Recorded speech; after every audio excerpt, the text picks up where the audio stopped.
هیروډوټس خلک وایي، زه په خپله هیروډوټس وایم، TUS ویل کېږي. نو څه خبر یم چې هیروډوټس صحیح دی او که هیروډوټس. دا یو داسې سړی تیر سوی دی چې تر میلاد له مخه، یعنی د عیسی علیه السلام تر زوکړې له مخه، دغه سړی 1500 کاله مخکې قریب دا سړی زو کړی و په 484 قبل مسیح کاپ میم د بلیکر ناسس د اناتولیا یو ښار په دې کې زو کړی و. او دا سړي 80 کاله ژوند تیر کړی دی. دغته عربیان چې دي ابوالتاریخ وایي، او د انګریزي خلک چې دي فادر آف د هسټري وایي.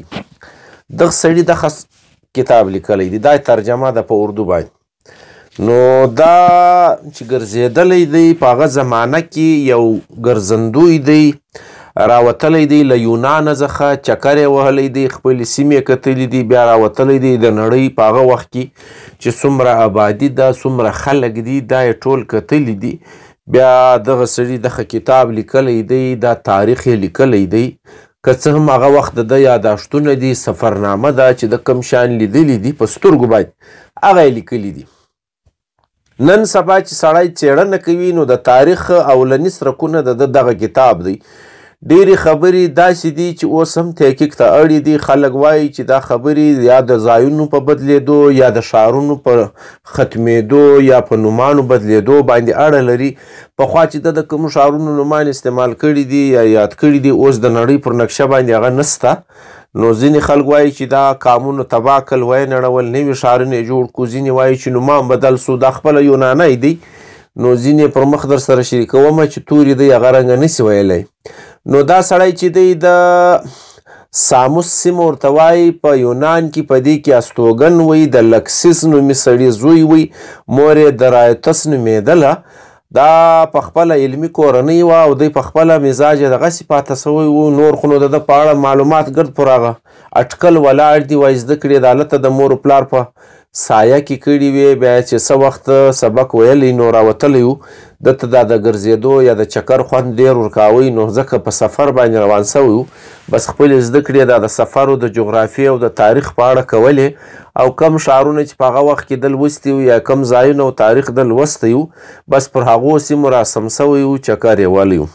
نو دغه یونانی مورخ که څه هم د ماخذ په توګه د ده ژوند یا د ده ژوند پیښې ډېرې په لاس نه راځي، خو د ده دا کتاب چې موږ ته په لاس راغلی دی، په دې کې ډېر شیان دي. ځکه د تاریخ پلار ورته ویل کېږي. د بحیره روم پر لار راغلی دی، د مغربي ایشیا پر لار راغلی دی، د هغه وخت ثقافت، د هغه وخت تمدن، د هغه وخت خلک، ښارونه، آبادۍ، رسم و رواج، سیاست، جنګونه، تر ټولو خوندور رنګ یې د جنګونو دی. دا ټول د موږ ته په دا کتاب کې وړاندې کړي دي. د هخامنشیانو سلطنت چې دلته په ایران باندې باچایي وله، دا تر میلاد 1500 کاله مخکې خبرې دي. په دې اړه باندې د ډېر ژور معلومات وړاندې کړي دي. د هخامنشیانو چې کوم جنګونه له یونانه سره سوي وو، په دې باندې هم د بیخي ډېر خوندور معلومات وړاندې کړي دي. د سیند پر خوا راغلی دی، د پنجاب سیمې ویلي دي، دلته زموږ پر اباسین تیر سوی دی. بیا د تر یونانه پورې چې کومې سیمې په مخه ورغلي دي، د فارس سیمې دي، دا یې ټولې راښولي دي.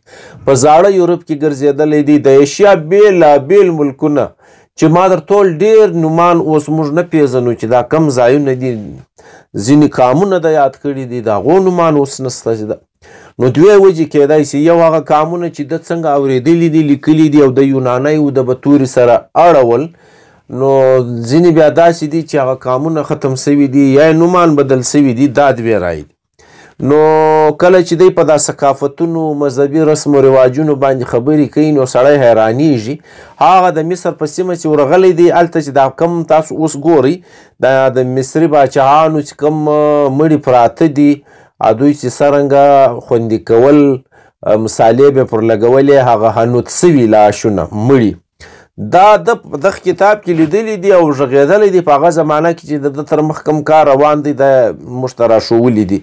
د مصر د باچاهانو احوال یې راښوولی دی، د مصر د باچاهانو د ښځو احوال یې راښوولی دی، جنګونه چې له دوی سره سوي دي یا دوی له چا سره کړي دي، دا معلومات یې موږ ته وړاندې کړي دي. د مصر د تمدن چې کومه طریقه وه، کم کار دوی څرنګه ژوند پر مخ بیولی، پر دې باندې موږ ته هیروډوټس ډېر خوندور غږېدلی دی. د دغه کتاب چې دی دا نه چپټره لري، نه بابونه لري، او هر باب چې دی د علم و فنون چې کومې دیویانې هغه زمانه کې دوی مختص کړي وې، د هر باب دپاره یې هغه نوم ایښی دی. یعنی اول نمبر باب چې د کوم ورکړی دی د هغه دیوي نوم یې ورکړی دی، بیا پر هغه باندې غږېدلی دی. یعنی که موږ داسې ووایو چې د ده په دا لومړي باب کې په هغه زمانه کې د لیډیا باچا کرویسس کیسه راغلې ده چې د ایراني باچا سایرس سره په جنګ اخته و. دا یاد لرئ. نو دویمه کیسه چې ده یا دویم باب چې دی دا د مصر په اړه ډېر اوږد مجلس موږ ته کوي، ډېرې اوږدې کیسې موږ ته کوي، دا ما چې در سره شریک کړې. دریم باب چې دی د ایراني باچاهانو دی چې کمبوجیا یا داریوش چې د صوبو ذکر یې دی دا موږ ته په مخه راځي چې هغو کمې سیمې نیولې وې. نو داریوش باچا خو نو هغه زموږ د حبیبي صاحب خبره ده چې داریوش یعنی داري وشونکی یو توری دغسې استعمال کړی دی، باچا زرکسیز. نو زرکسیز و چې ته وایي د زرو کسو مشر. نو دارنګه پښتنو باچیان و خامنشیان، هغه پښتانه باچیان چې یادیږي، د حبیبي صاحب وینا ده چې داریوش پخپله پښتون و. د دغ په اړه په دریم باب کې د کموجیا یا کمبوجیا او د داریوش چې کومې صوبې دي دا یې موږ ته وړاندې کړي دي. د سیتا او شمالي افریقې ذکر چې دی دا د په څلورم باب کې کړی دی. د دغ کتاب په پنځم کې ایونیا کې استوګن هغه یونانیان چې د فارس له بریدونو څخه تنګ سوي وو، د هغو له باچۍ تنګ سوي وو، بیا یې د هغو خلاف چې کوم بغاوت کړی وو دغه ذکر په پنځم باب کې راغلی دی. د میرتن جنګ چې دی د دغ په اړه باندې د ده شپږم باب دی، ډېر په تفصیل سره پر دې باندې غږېدلی دی. اووم باب چې دی هغه د ایراني باچا زرکسیز هغه سړی دی چې پر یونان باندې ډېر ظلم کړی وو، برید یې کړی وو، تیره یې کړی وو. دا خبرې هم په دا کتاب کې موجودې دي.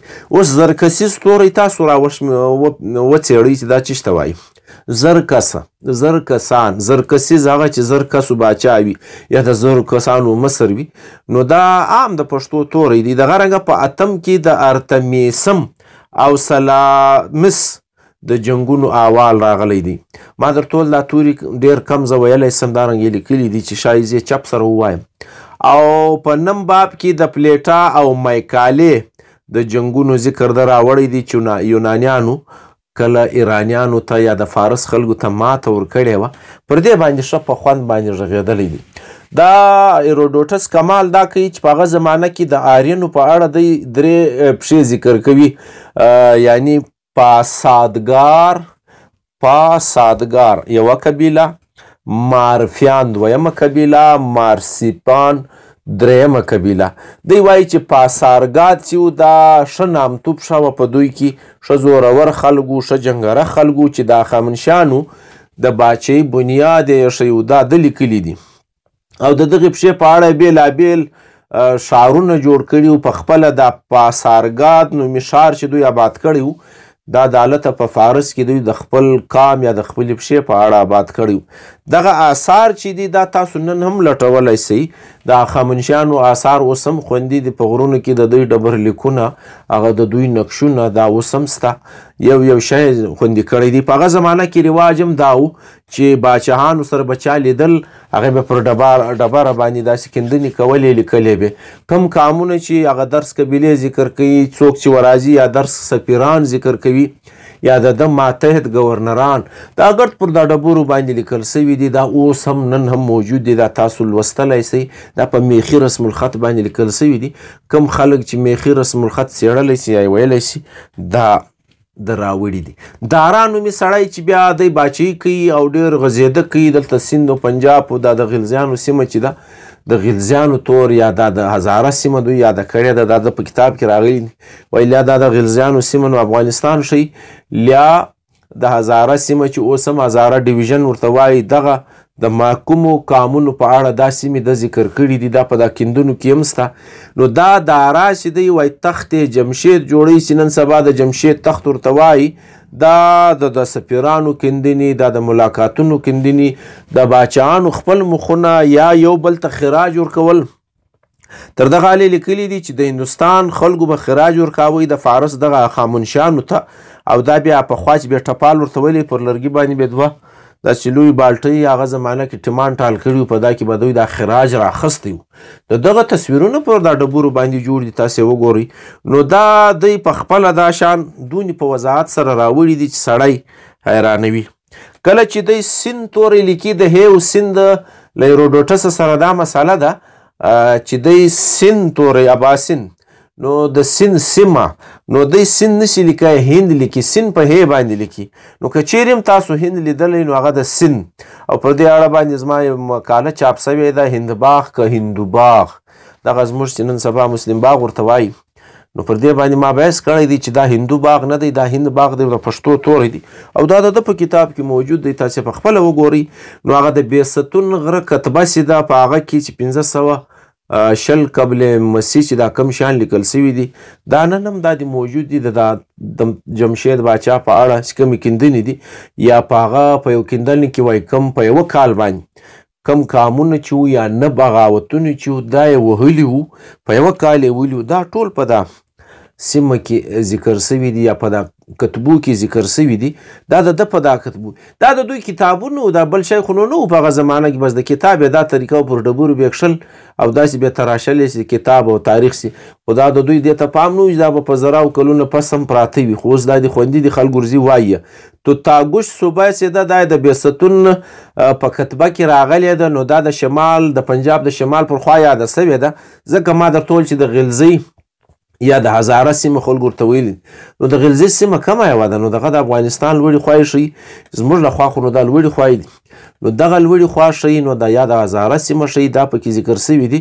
او کم خراج چې دغو خلکو ورکاوی د هندو و د فارس باچانو ته د دغه کتبې او د دغه لیکونه راغلي.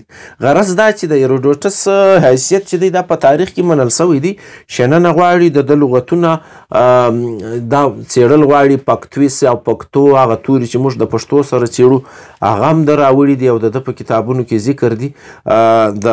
په دې اړه باندې زموږ لوی استاد عبدالحی حبیبي ښه خوندوره څېړنه وړاندې کړې ده. دا سړی چې دی تر میلاد 420 یا 25 کاله مخکې په پیلا یا توري نومي سیمه کې مړه سوی و. دا توري نومي سیمه هغه ده چې کله دی دا خپل کتاب یا سفرنامه پیل کوي، نو دی په دا توري سیمه کې روان یا استوګن وي. ویل کېږي ده دا سفرنامه 20 کاله اخیستې وه چې ده لیکلې وه. بیا به داسې ووایو چې دا سړی 20 کاله ګرځېدلی و، بیا یې دا سفرنامه لیکلې ده. غرض دا چې د هیروډوټس نوم د تاریخ پر پاڼو باندې ژوندی دی، خوندور حیثیت لري.